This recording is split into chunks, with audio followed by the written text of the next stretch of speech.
माशाल्लाह बहुत अच्छा जो ना उहदेदार है खादिम चांजो साहब अपने ख्यालात का इज़हार करें। ये असांजो रेवेन्यू डिपार्टमेंट मदर डिपार्टमेंट आहे सभिनी डिपार्टमेंट जो जेका भी इमरजेंसी अचे जेका भी मुसीबत अचे जेका भी तूफ़ान अचे जेका भी सर्दी गर्मी अचे उनके फेस करणु असांजी डिपार्टमेंट जो कमु आहे उहो फेस असां कयूं महिनत असां कयूं।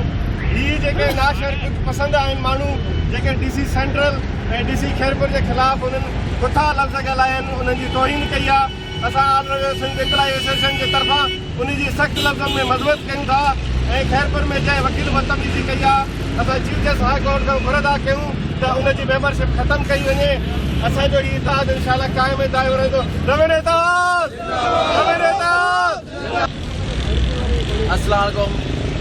हीउ जेको बि अॼु असां एहतजाज कयो आहे ही असांजे जेके DC सेंट्रल जे लाइ जंहिं माण्हू ही ग़लति बयानबाज़ियूं कयूं आहिनि ऐं असां सॼी सिंध में एहतजाज हली रहियो आहे ऐं सॼी ऑफिसुनि में ऐं लॉकडाउन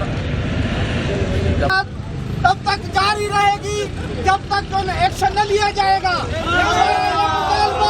हमारा ये मुतालबा तब तक जारी रहेगा तब तक एहतजाज धरना जारी रहेगा जब तक ये जो हमारे मुतालबा मंजूर न किया जाए। तो अभी मेरी इल्तिजा है कि आज जो है बिल्कुल दफ्तर बंद है। इंशाअल्लाह ताला कल का जो कोई लाएमल वो भी होगा बनाया जाएगा।